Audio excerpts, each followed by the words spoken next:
حضرت مالک بن دینار فرماتے میں نے 60 حج کیے. ایک حج کے موقع پر میں نے بڑا رش دیکھا، لاکھوں کا اجتماع ہوا. میری باتوں کی سمجھ تو آ رہی ہے نا آپ دوستوں؟ جو نہیں بول رہے انہیں بھی آ رہی ہے نا؟ اللہ جزا دے.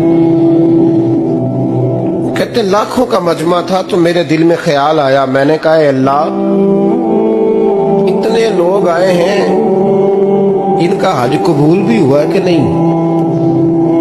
فرماتے میں سوچ رہا تھا تو رات کو نا خواب میں نے کسی کہنے والے کو کہتے ہوئے سنا کہ سب کا قبول ہو گیا ہے.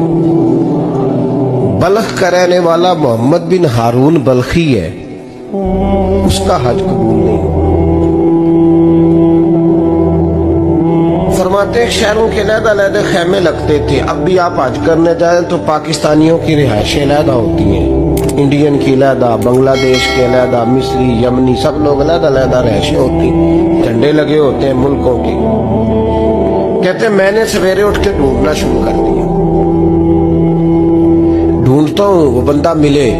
کہتے ہیں جہاں بلخ شہر کے لوگ رہتے تھے وہاں چلا گیا تو میں نے لوگوں سے پوچھا تم میں محمد بن ہارون بلخی کون ہے؟ لوگ کہنے لگے وہ تو بڑا نیک آدمی ہے، پرہیزگار ہے، بڑے بولے بالے، بڑے اللہ والے، ریاض آپ کو بس ہم ہی جانتے ہیں، وہ تو بڑا نیک ہے، پرہیزگار آدمی. میں نے کہا اچھا کہاں ہے؟ انہوں نے کہا پہاڑ کے پیچھے اس نے خیمہ لگایا ہوا ہے، ساری رات عبادت کرتا ہے، سارا دن روزہ رکھتا ہے، قائم اللیل ہے، صائم الدہر ہے. کیا بات؟ فرماتے ہیں میں ان لوگوں کی بات سن کے حیران ہو گیا کہ مجھے کیا بتایا گیا، یہ کیا کہہ رہے ہیں؟ فرماتے ہیں میں پہاڑ کے پیچھے گیا.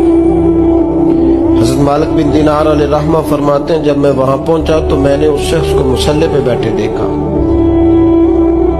کثرت عبادت کے آثار اس کے وجود پر نظر آ رہے. سیدھا بازو اس کا کٹا ہوا تھا.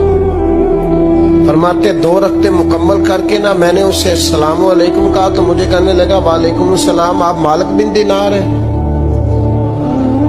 میں نے کہا بڑی اس کی فراست ہے. فرماتے پھر اس نے ٹھنڈی سانس لی، کہنے لگا آپ کو خواب آئی ہوگی کہ میرا حج قبول نہیں. فرماتے مجھ پر اور بجلی گری کہ کیا کہہ رہا. میں نے کہا یار لوگ بھی تیری تعریف کر رہے ہیں اور تیری بصیرت بھی بڑی ہے، تو یہ ماجرا کیا ہے؟ کہنے لگا آپ نہ پوچھیں. یہ کہہ کے اس نے رونا شروع کیا، دیر تک روتا رہا. میں نے کہا نہیں یار تو بتا. کہنے لگا نہیں آپ نہ پوچھیں، آپ ناراض ہو گئے. میں نے کہا میں نہیں ہوتا، تو بولنا. کہنے لگا حضور 24 سال ہو گئے مجھے حج کرتے ہوئے، 24 سال، 24واں حج ہے میرا، اور ہر سال کوئی اللہ کا ولی آ کے بتاتا ہے کہ جا چلا جا تیرا کوئی نہیں قبول ہوا. بے پروائی ویک سجن دی جتھے کسے دی پیش نہ جاوے، انہیں تاجہ والے در در رولے تے منگتیاں تخت بٹھاوے. آزم کسے نو کارا ملدا ہی کوئی کعبے و خالی آوے. کہتے ہیں اس نے مجھے کہا حضور 24واں حج ہے، ہر سال کوئی بتاتا ہے. میں نے کہا تیری غلطی. کہنے لگا میں اپنی ماں کا نافرمان. میں نے کہا واقعہ کیا ہوا؟ کہنے لگا حضرت اللہ نے مجھے دولت دی، مال دیا، زمینیں دی تو میں عیاش ہو گیا. امام مالک بن دینار رحمت اللہ علیہ فرماتے ہیں مجھ سے کہنے لگا پیسے آئے تو میں عیاش ہو گیا. رمضان کا مہینہ تھا، عصر کے بعد میری اماں افطاری کی تیاری کر رہی تھی. میں گیا، میں نے کہا شراب پی ہوئی، اماں روٹی دے.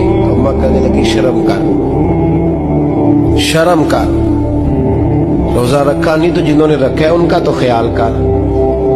کہتے اماں کی بات کا مجھے غصہ لگا. میں کہا کرتا ہوں بد نصیب ہے وہ بیٹا جس کا باپ اس سے بات کرتے ہوئے ڈرتا ہے کہ پتہ نہیں کہاں سے بولے گا. بد نصیب نہیں وہ بیٹا جس کی ماں اس سے بات کرتے ہوئے سہم جاتی ہے کہ پتہ نہیں کون سی بولی بولے گا. بد نصیب نہیں کہ ماں باپ بھی جس سے کھول کے بات نہ کر سکے. حضرت مالک بن دینار سے کہنے لگا اماں نے جب کہا نا شرم کر تو مجھے غصہ آیا. میں نے ماں کو تھپڑ مارا اور میری ماں جلتے ہوئے تندور میں گری.